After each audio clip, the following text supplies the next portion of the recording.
2025-ci il model suallarının izahına keçsək. Deməli, birinci sualda bizə nə deyir? 3T0 zaman müddətində gedilən yolun nəyə bərabər olduğunu deyir. Bizim ilk işimiz burada birinci fiqurun sahəsini tapmaqdır. Buradan S1 bərabərdir. Deməli, V vurulsun T. V1, T1 deyə bilərik. Biz indi V1-in yerinə yazacaq V0. T'si isə bunun 2T0 olduğu üçün vurulsun 2T0. Bərabərdir 2V0 T0. Daha sonra S2 bu hissədir. Bu üçbucaqdır, belə deyək. Buranın sahəsini bizdən istəyir. S2 də bərabərdir V0 T0 bölü 2. Niyə? Çünki bunun da V'si 0-dan 0-a düşüb. Zaman aralığı isə 2T0 və 3T0 aralığıdır. Bunların da ümumisi bizə verir 0.5 V0 T0. Və bizə deyir, bunların fərqi 150-dir. Yəni, 2V0 T0 çıxılsın 0.5 V0 T0 150-yə bərabərdir. Buradan 1.5 V0 T0 150-dir. V0 T0 isə 100-dür.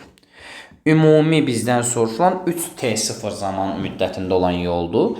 Bu da bizdə ümumisi nəyə bərabərdir? 0.5 biridir, 2 biridir. Ümumi eləyir 2.5 V0 T0. O V0 T0'a da 100 demişiksə, 2.5'i də 100'ə vuranda cavab eləyəcək 250. Doğru variant olacaq B variantı. 2 nömrəli suala diqqət yetirək. AB naqilindən axan cərəyanın şiddətini artıranda onunla eyni müstəvi üzərində olan K keçirici dairəvi konturunda nə baş verir? Deməli, biz deyəcəyik ki, burada cərəyan şiddəti artırsa əgər, yəni i-nin artması delta f-nin də artmasıdır. Yəni, delta f bölünsün delta t böyükdür 0 olur. Bu zaman epsilon induksiya kiçikdir 0 olur. Yəni, sözümüzü ümumiləşdirsək, maqnit seli artar. Bunu bildik biz. İndi, burada əsas nədir? Epsilon induksiya 0-dan kiçikdirsə, onda B ilə B eşitrik nə olacaq? Əks olacaq. Yəni, B nədirsə, bizim tapdığımız xarici maqnit induksiyası əks olacaq. Yəni, burada cərəyanın ucundan baxanda onun sağı nə idi? X idi, yuxarısı nə olacaq? Nöqtə. K da ora aiddir axı. Deməli, nöqtədir. Sadəcə epsilon induksiya 0-dan kiçikdir deyə, onun tərsəsi olacaq. Deməli, nə olacaq? X olacaq. X olmağı nə deməkdir? Bizdən şəkil müstəvisinə doğru olmağı deməkdir. Cavab olur 3. Daha sonra isə induksiya cərəyanı X-dırsa, deməli, X olmağı bizdə nə deməkdir? Cərəyanın X olma istiqamətini biz təyin eləmək istəyiriksə, sağ əl qaydası necə idi? Baş barmaq, deməli, X olduğu üçün bizdən şəkil olacaq. Baş barmağı bizdən elə bil ki, telefonun üzərinə, indi videoya baxanda hər nə ilə baxırsınızsa, yuxarıdan aşağı, elə ki, baş barmağınız pataloka yox, yerə doğru olsun, yerə doğru. O bükülmüş 4 barmağınız saat əqrəbi istiqamətində fırlanmış olacaq. Ona görə induksiya cərəyanı da saat əqrəbi istiqamətində axar. Doğru cavab olar 2-də A variantı. Üçüncü də 400 qram olan bərk cismidir, suya daxil etməzdən əvvəl və sonraki səviyyələr göstərib sıxlıq istəyir. Biz diqqət eləyirik ki, rho bərabərdir. M bölünsün V'dir. M'in yerinə biz nə yazacaq orada?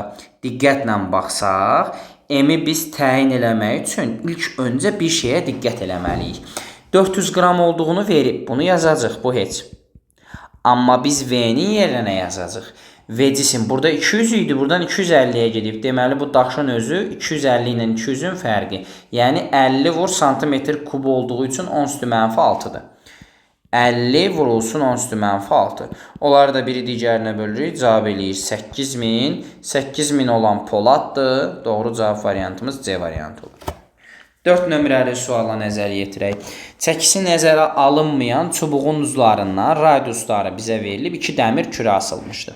Birincisi biz həcmin düsturunu bilməliyik. Həcm özü bərabərdir.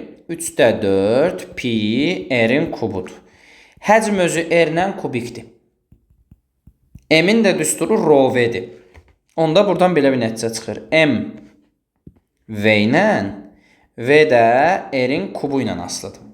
Yəni, bu birincini bizə r, bunu da 2r veribsə, onda mən m1 mütənasibdir r-in kubu ilə, m2 mütənasibdir. 2-nin kvadratı nə eləyir? Kubu daha doğrusu nə eləyir? 8 r-in kubu ilə. mütənasibdir. Gəlin elə bunları balaca R-lərlə verək ki, çaşqınlıq da yaratmasın bizlər üçün. Balaca R-in kubu, burada balaca R-in kubu yaza bilərik. İndi biz dayağı hardan qoyuruq bilmirik. Birinciyə yazırıq. M1J vurulsun X hardansa bir yerdən qoyacaq da, düzdürmü? İndi ikinci 8R'in kubudursa, məsələn, biz buna M1'ə M desək, buna onda nə deyəcəyik? 8M. Ona görə mən M1'in yerinə M yazacağım. Burada yazacağım M2J vurulsun nə? İndi görək neçə damadır bu? 1, 2, 3, 4, 5, 6, 7, 8, 9. Məsələn, mən bura desəm, onda digər tərəf nə olacaq? 9 çıxılsın X. X-i bura desəm, onda bu tərəf nə olacaq? 9 çıxılsın X məsafə. J-lər gedər. M1'in yerinə yazaram. M vurulsun X bərabərdir. 8M vurulsun 9 çıx X. M-lər də gedər. X bərabərdir 72 çıx 8X. Buradan alınır 9X 72. X sözü nədir? 8. Yəni 8 dama içəri 1, 2, 3, 4, 5, 6, 7, 8. O da düşdü hansı nöqtəyə? 5 nöqtəsinə. Doğru cavab variantımız Y variantı olar. 5 nömrəli sual. Sürtünməsiz üfüqi səthdə yerləşən M1 bərabərdir M və M2 bərabər 3M kütləli cisimlər iplə sıxılmış vəziyyətdə saxlanılan çəkisiz yayın uzlarına bərkidilmişdir. İpi kəsdikdə birinci cismin sürəti ilk dəfə T1 müddətindən sonra 0 olursa, ikinci cismin sürəti ilk dəfə hansı zaman müddətindən sonra 0 olar? Deməli, biz burada nəyə diqqət eləməliyik ilk öncə? Biz bilməliyik ki, burada təsir əks təsirə bərabərdir. F1, F2-yə nədir? Bərabərdir. F1'in yerinə yazıram M1A1, F2'nin də yerinə M2A2. M1'in yerinə M, A1'in yerinə özünü, M2'nin də yerinə 3M-A2. M-lər gedir, buradan alıram ki, A1 3A2'dir. Mən də bilirəm axı V bərabərdir A bölünsün T'dir. V ilə A düz asılıdır. Onda həmçinin buradan, daha doğrusu V bərabərdir A bölü T, yox V bərabərdir A vur T. Bu tənliyi bilirəm. Onda mən A1 3A2-dirsə, onda yaza bilərəm nə? V1 də bərabərdir nəyə? 3V2-yə. Çünki mütənasiblikləri düzdür. İndi bizə deyir, ipi kəsdikdə. Kəsəndə bu yavaşlayan hərəkət icra eləyir. Sürəti 0 olur. V1 çıxılsın A1 T1 bərabərdir 0-a. Onda buradan A1 nəyə bərabər olur? V1 bölü T1-ə. Daha sonra digəri üçün V2 çıxılsın A2 T2, o da bərabərdir nəyə? 0-a. Onda oradan da tapıram ki, mən nəyi? V2-nin yerinə indi mən nə yazacağam? Bura diqqətli olmaq lazımdır. V2-nin yerinə bax buradan V2 nəyə bərabərdir? V1 böl 3. V2-nin yerinə yazıram nə? V1 böl 3 çıxılsın. A2-nin yerinə nə yazacağam? A2-nin yerinə V1 bölünsün, nə yazıram? 3T1. Niyə? Gəlin ona da baxaq. A2-ni biz təyin eləmək istəsək, nəyə bərabərdir A2? A1 böl 3. A1-i də biz nə almışıq? V1 böl T1. Onda yazıram onun yerinə V1 bölünsün 3T1. Bu A2-dir, vurulsun nə? T2. Bərabərdir 0-a. Aydındır. Deməli, əvəzləmə elədik. A2-nin yerinə nə yazdıq? Buradan A1 bölünsün 3. A1-in də yerinə nə yazdıq? V1 böl T1. Gətirdik, qoyduq orada yerinə. İndi buradan V1 böl 3 bərabərdir. V1 T2 böl 3 T1. V1-lər gedir, 3-lər gedir. Düzdürmü? Elə oradan T1 bərabərdir nə alınır? T2. Əgər birincidə T1 idisə, elə T1 müddətindən sonra da yenə həmin müddət olmuş olar. Bu da belə. Daha sonra keçək 6 nömrəli suala. Şaquli divardan L məsafədə yerləşən cisimdən gedir söhbət və o divarla mütləq elastiki toqquşaraq geri qayıdır. Cismin hərəkətə başladığı nöqtədən əks istiqamətdə V0 bölü 2 sürəti ilə keçərsə, dayanana kimi qət etdiyi ümumi yolu müəyyən edin. Biz buradan V-nin düsturunu yazmalıyıq ki, V bərabər kökün altında. V0-ın kvadratı çıx 2A S və ya V0-ın kvadratı çıx 2A L yazacaq biz S-in yerinə. Oradan biz indi L-i təyin eləmək istəsək, L bərabər olur Deməli, v kvadratı çıxılsın v0-ın kvadratı bölünsün 2a. İndi mən oradan v0-ın yerinə yazdım. Əks istiqamətə v0 böl 2 sürəti ilə keçərsə. V kvadratı çıxılsın v0-ın kvadratı v0 böl 2-nin kvadratı bölünsün 2al. Oradan nə alınır? 2, daha doğrusu a. Oradan alınır 2al bərabərdir. Deməli nə? V0-ın kvadratı çıxılsın. Bax, bu v kvadratı deyil. Bax, bu v-nin yerinə bunu yazıram. V0 kvadrat çıx 2al. Kvadratla kök gedir, nə qalır? V0-ın kvadratı ilə çıx nə? 2al minus V0-ın kvadratı bölünsün 4. Bunu yaza bilərəm? Bəli. 2a ilə də bərabər elədim. Buradan nə alınır? 4al bərabərdir. Deməli, 4-də 3 V0-ın kvadratı. Buradan mən a-nı təyin eləmək istəsəm, a bərabərdir 3 V0-ın kvadratı bölünsün 16l. Bunu bu cür saxlayırıq. S-in də düsturunu biz bilirik, axı V0-ın kvadratı bölünsün 2a-dır. O da bərabər V0-ın kvadratı böl 2 vur. A-nın yerinə 3 V0 kvadrat bölünsün 16l. Düzdürmü? Buradan V0 kvadratlar gedər. Bu qalxar yuxarı. Eləyər 16 ilə də 2 gedər. 8l bölünsün 3. Doğru cavab oldu nə? B variantı. Və salam. Bu da belə. 7. Eyni sərtlikli yaylardan radiusları verilib bizə harmonik rəqs zamanı düstur istəyir. V bərabərdir omega vurulsun nə? Xm. O da bərabər xm vur kök altda k bölünsün m-dir. Bu birinci üçün yaza bilərik bunu. İkinci üçün görün nə yazacağım. Xm vurulsun kökün altında k böl 8m. Çünki polad kürə olanda yenə m, r-in kubu ilə asılıdır. Buna m desəm, onda buna 8m deyərəm. Düzdürmü? Və buradan da görünən budur ki, kök altda 8-dən nə çıxır? Orada məxrəcdə 2 kök 2 çıxır. Düzdür? 1 bölə 2 kök 2. Yəni bunun qiyməti nədir? Azdır. Birincinin də qiyməti çoxdur. Vm1 bərabər 2 kök 2 Vm2. Doğru cavab variantımız olur nə? A variantı. 8. Yung modulu yalnız materialın növündən asılıdır. Heç nədən, qalan heç nədən asılı deyil. Cavab olur A. 9.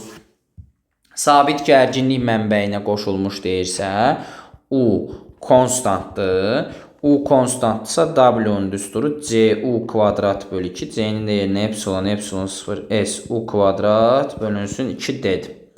Onda W necə asılıdır burada? Epsilondan düz mütənasib asılıdır. O da müəyyən bir nöqtəsindən olan düz mütənasib asılıq. Doğru cavab variantımız A olur. Niyə bir nöqtəsindən olan? Çünki epsilon hava üçün 1-ə bərabərdir. 10 nömrəli sual. B nöqtəsindən deyir, açıb C nöqtəsinə bağlasaq nə baş verir? Müsbətdən başlayır, gedir mənfi. Müsbətdən başlayanda bax buradan, gedir bu belə gedir. Bir qol A-ya tərəf belə gedir, digəri də ayrı qoldur. Yəni burada 3 dənəsi necə birləşib birincidə? Arda-arda, şəkil budur.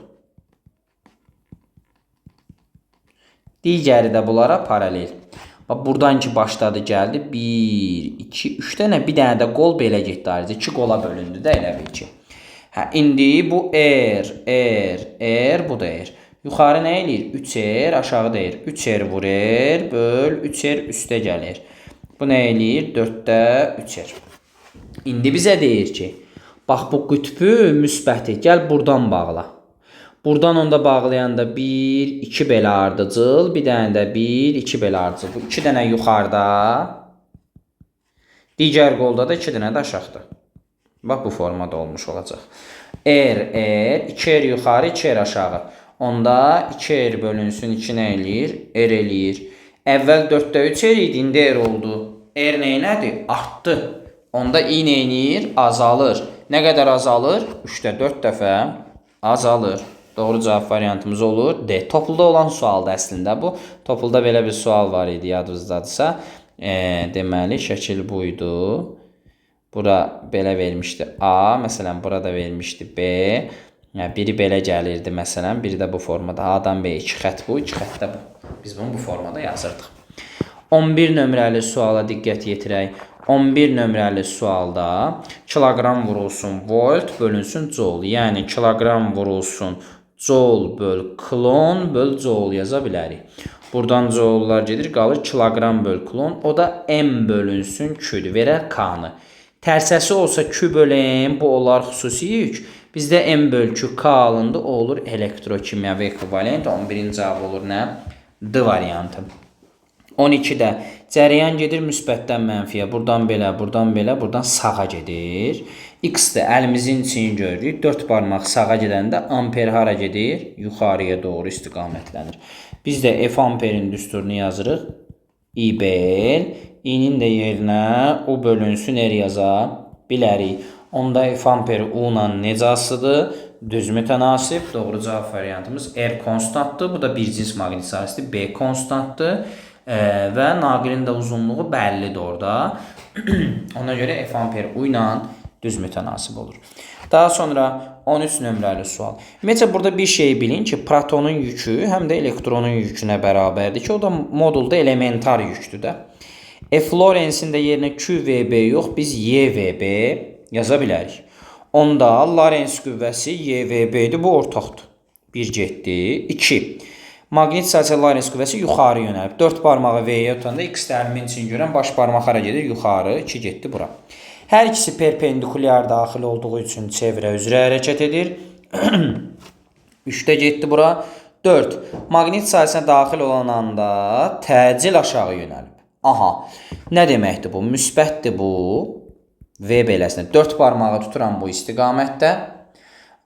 Sağa doğru X təlimin üçün görə baş barmaq yönəlib yuxarı.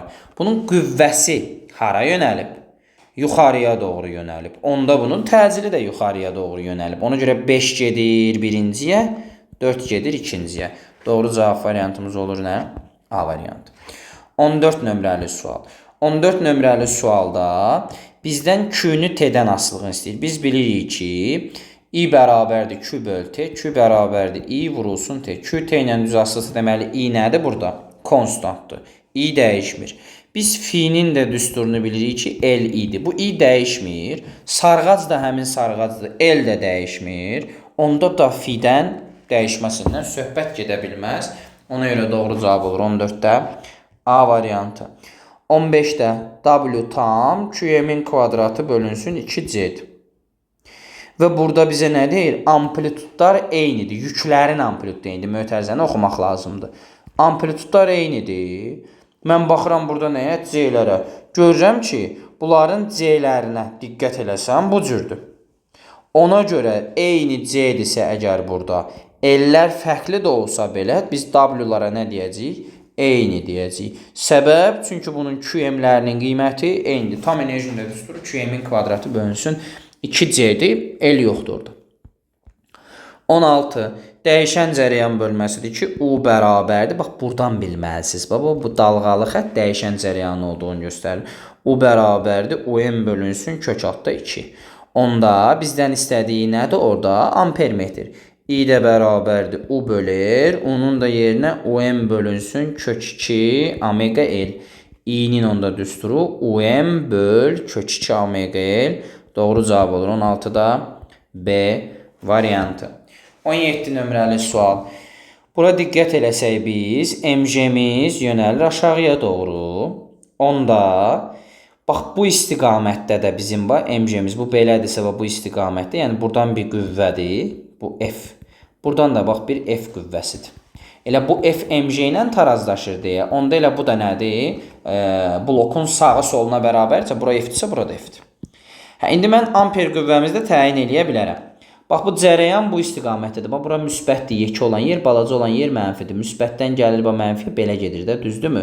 4 barmağı mən tuturam onda o istiqamətdə tutsam. İndi amper qüvvəmiz bizim necə yönələcək, ona baxmalıyıq. Amper qüvvəmiz necə yönələcək? İndi burada sual oluna bilər ki, bizdən YHG-ni istəyir, düzdür?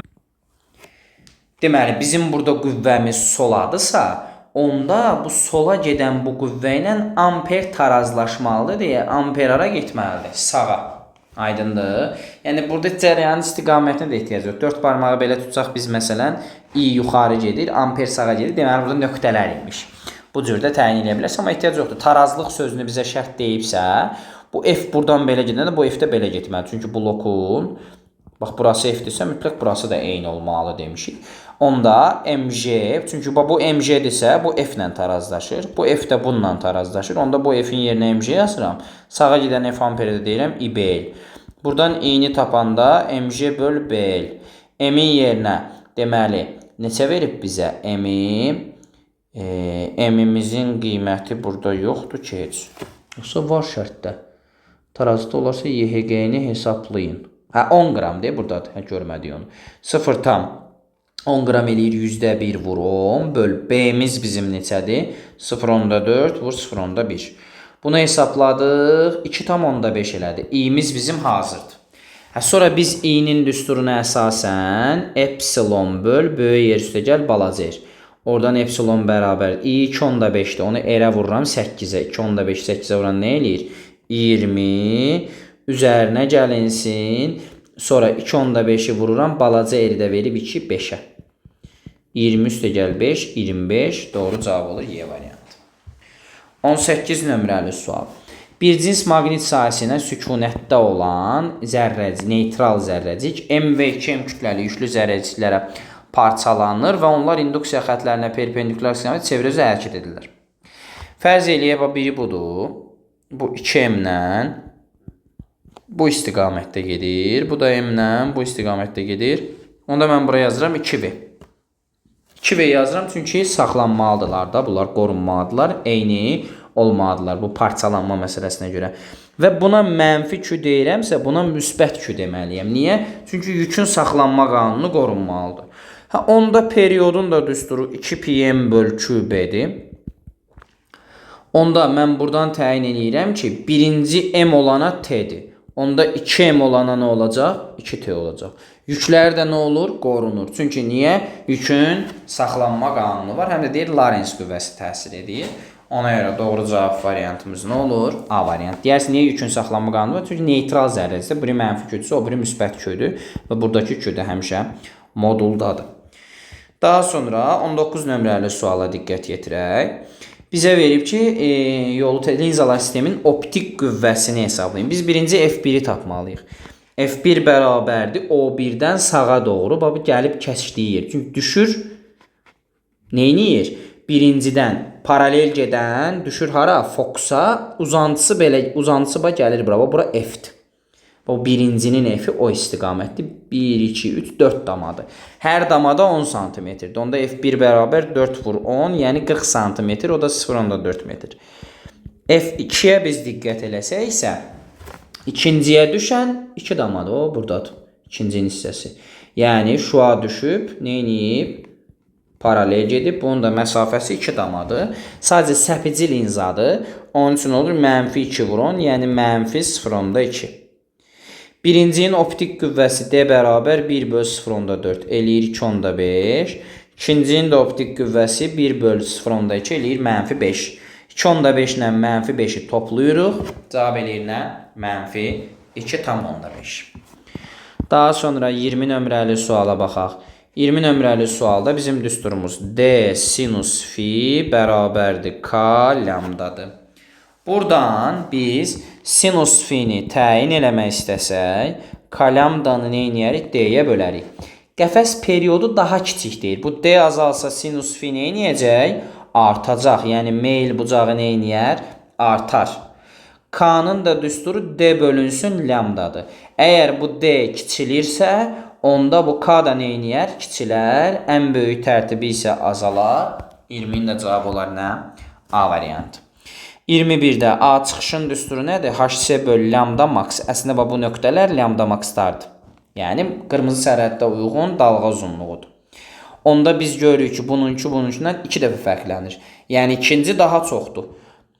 Lambdası. Onda A çıxış birincidə daha çoxdur. A çıxış 1 bərabərdir nəyə? 2. A çıxış 2'yə.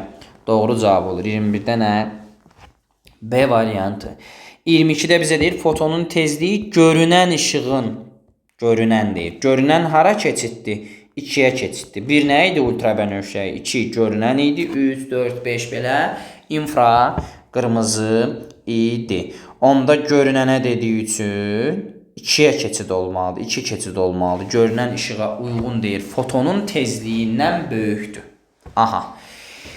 Fotonun tezliyindən böyük olmaq nə deməkdir? Məsələn, biri gəlir bax bura 3-dən 2-yə. Bax budur. Sonra gəlir 3-dən 1-ə. Budur. Sonra gəlir 4-dən 3-ə. Budur. Sonra gəlir 5-dən 3-ə. Budur. Bu iki hissədir. Sonra gəlir 4-dən 2-yə. O da bax budur. Burada keçid hansındadır? B-dədir. Çünki deyir ki, tezliyindən böyük olsun. Və davam eləsək, deməli burada A variantında Y3-dən Y2-yə keçiddir. Bu görünən işıqdır, Balmer seriyasıdır. Bizə deyir böyük olsun. B-də isə Lyman seriyası ultrabənövşəyidir. Enerjisi daha böyükdür. 3-dən 1-ə keçib. Məsələn, C-də 4-dən 3-ə keçib. Tezliyi görünən işığın tezliyindən azdır. D-də 5-dən 3-ə keçib. Son səviyyədə Y3 olduğu üçün tezliyi yenə görünən işıqdan kiçikdir. Y-də də görünən işıqdır. Son səviyyə Y2 olduğu üçün Balmer seriyasıdır. Yəni burada əsas məsələ böyük olmaq o deməkdir ki, 1-ə gəlsin. 2-dən daha aşağı olsun. Daha aşağıda olan böyükdür. Ona görə 1-ə keçiddir 2-dən.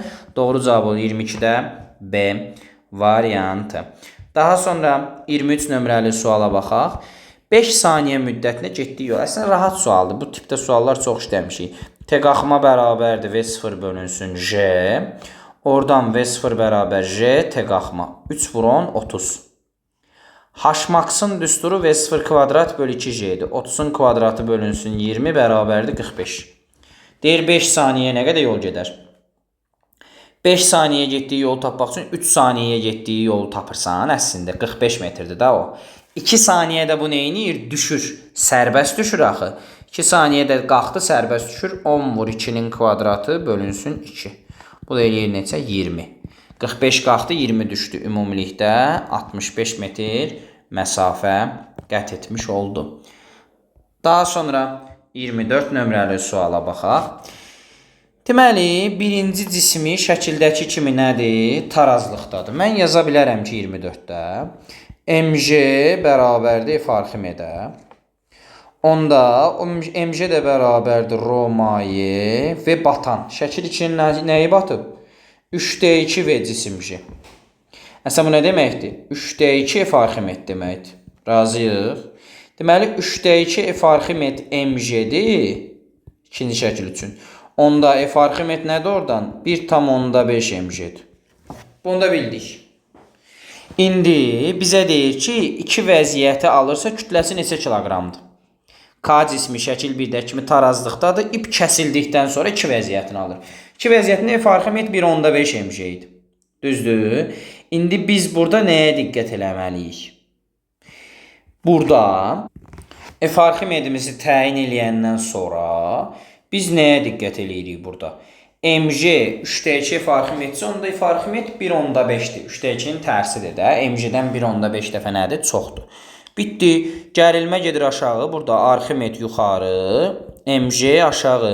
Onda T üstə gəlinsin. MJ bərabərdir F Arximed.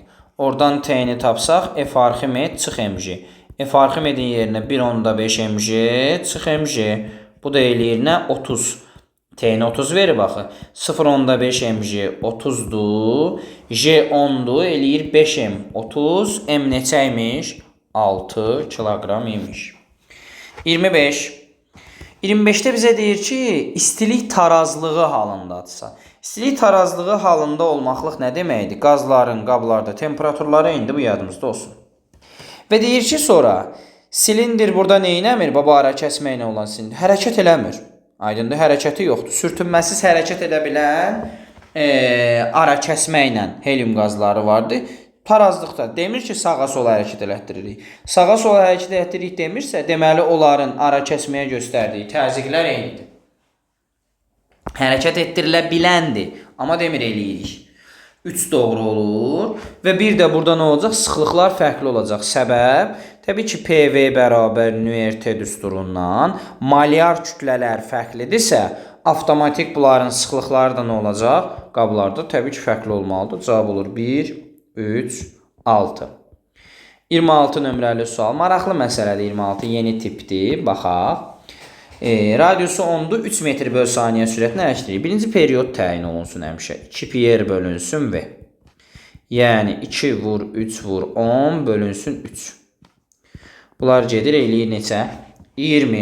Bu bizim sürətimizdir. N bərabər T böl T. Zaman 15'dir, periyod da 20'dir. Deməli, bu hansı hissəsini gedir? 4'dən 3'ünü gedir. Məsələn, A'dan başlayıbsa, bura B desəm, bura C desəm, bura D olsa, A'dan başlayıb gəlir hara? Bura gəlir. Aydındır. Həndi bizdən soruşur, X oxu üzrə yer dəyişməsini təyin elə. Buradan bura qədər yer dəyişməni istəyir. Bu belə, bu da belə. Bura erdir, bura da erdir. Onda yer dəyişmə nəyə bərabər olur? R kök altda 2. Amma yer dəyişmənin nəyini istəyir? X proyeksiyasını istəyir də bizdən. Bax, bu xəttin. Bu formada bunu köçürsəm bura. Bunu da biraz uzatsaq. Bu xəttin X proyeksiyası bura deməkdir. X-a görə kölgəsi. Yəni, başlanğıcından endirdik, sonu da buradır. Bunun kölgəsi budur. Bu elə buna bərabərdir. Bu da nədir bizdə? Radius. Radius 10'dur. Elə onda cavab da nədir? Elə 10'a bərabərdir.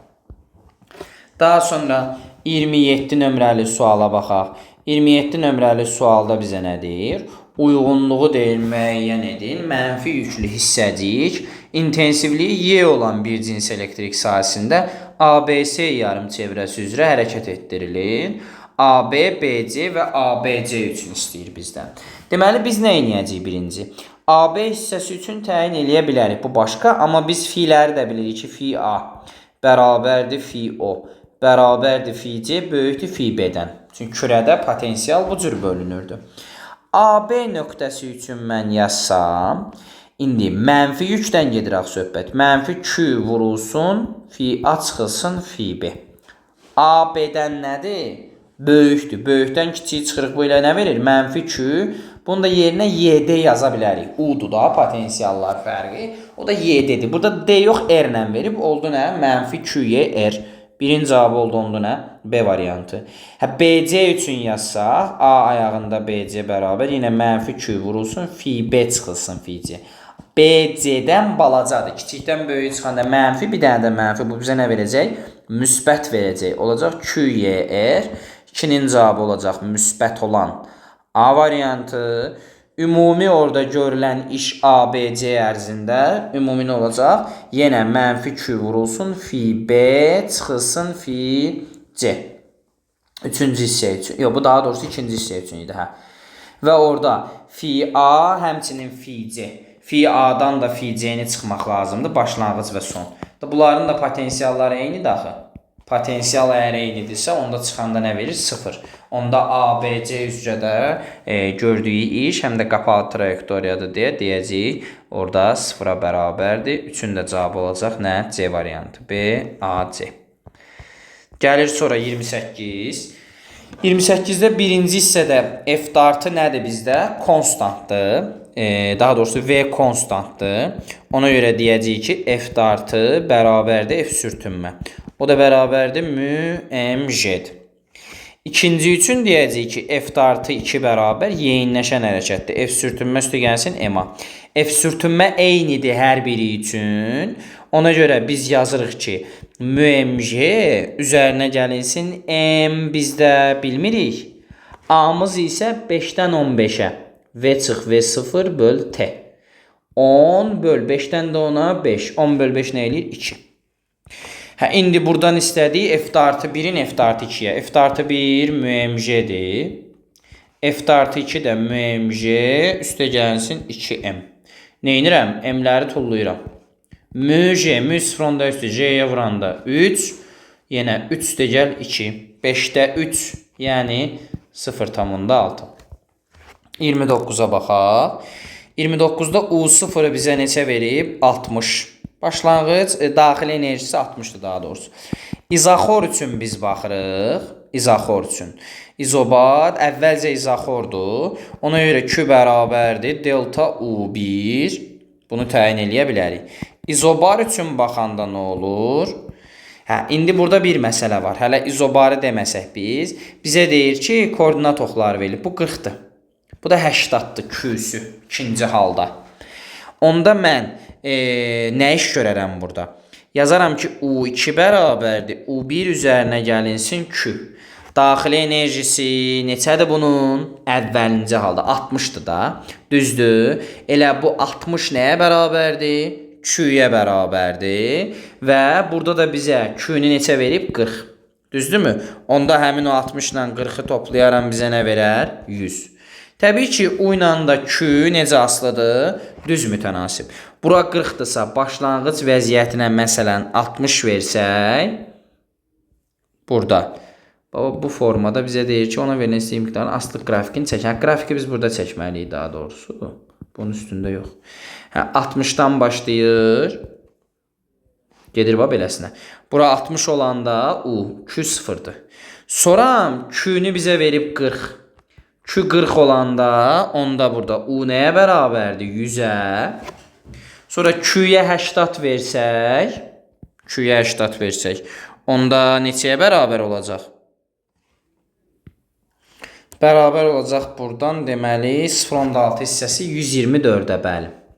İndi gəlin bu məsələni daha detallı izah verim. Bilirəm ki, o 124 hissəsi qaranlıqdır sizə. Hə, indi mən şifahi formada dedim də onu. Birinci, biz bilirik ki, izoxor qızma zamanı qaza verilən istilik miqdarı nəyə sərf olunur? Yalnız qazın daxili enerjisinin artmasına. Düzdürmü? Biz onda 60 idi daxili enerjisi. Üzərinə də 40 gəldik. Onun daxili enerjisi prosesin sonunda olacaq nə? 100. Bunu yazdıq. İzobar genişlənmədə də istilik miqdarının 0.6 hissəsi daxili enerjinin artmasına sərf olunduğundan, onda bu prosesin sonunda qazın daxili enerjisi nəyə bərabərdir? 0.6 Q bərabərdir. 0.6 vurulsun 40 izobarda. Bu eləyir 24. 100 idi. 24 də artıb neçə olacaq? 124 olacaq. Əvvəlcə U1 bərabərdir. Biz yazdıq ki, U0 üstə gəlinsin Q, yəni 60 üstə gəlinsin, Q də 40-dır. Tapdıq 100. Sonra da U2 bərabərdir. U1 üstə gəl 0.6 Q izobar daxı. 100 üstə gəlinsin 24. Cavab da elədi 124. 30 nömrəli sualda A nöqtəsində M0-dır. B və C nöqtəsində nəyə bərabər olur? A nöqtəsində əgər M0-dırsa, B və C nöqtəsində nəyə bərabər olacaq? B nöqtəsində A-dan B-yə izo nədir? İzo deməli termikdir və doymayan buxardır. Doymayanda kütlə neynəmir? Dəyişmir. A nöqtəsində əgər buxarın kütləsi M0-dırsa, onda elə B nöqtəsində də buxarın kütləsi nəyə bərabər olacaq? M0-a. Çünki maye yaranmayıb da, hələ doymayan buxardır. BC doyandır. Doyanda həcm 2 dəfə azalanda, onda kütlə də neynir? 2 dəfə azalır. Onda C nöqtəsi üçün də nəyə bərabər olacaq? M0 bölünsün 2-yə bərabər olmuş olacaq. Bu da belə.